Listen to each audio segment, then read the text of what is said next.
Negative माणसं कधी अशी आयुष्यात आली आहेत खूप खूप खूप आली आहेत, टोमणे वगैरे? खूप खूप प्रचंड. म्हणजे असं होतं की दाखवतात आपल्याला आपले मित्र किंवा हे आहेत, पण ते इतके आयुष्यामध्ये इन्सिक्युअर्ड असतात ते स्वतःचा, की त्यांचं असं होतं की अरे यार ही आहे का बरोबर, आता ओके बरं. मग माझं असं होतं की जाऊ दे, मग मी आधीच विचार करते की ह्यांच्यापासून 4 हात लांबच राहावं. हां. मला असं वाटतं की ती निगेटिव्हिटी नकोच माझ्यापर्यंत नको यायला. जवळ. मग माझी 4 कामं नाही करता आली मला चालेल, पण मला ही माणसं नको आजूबाजूला.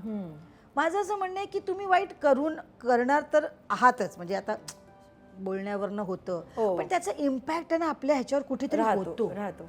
म्हणजे आपण जेव्हा शूटिंगमध्ये काम करतो, तर ते जे घेऊन आपण घरी जातो ना, ती निगेटिव्हिटी आपल्या घरात जाते. आणि मग आपल्याला कारण नसतं पण आपण चिडचिड करत चिडचिड करतो. असतो. To under- आपण मग Correct त्या आहे. सगळ्या गोष्टीचा ना आपल्या घरातल्यांवर परिणाम होतो.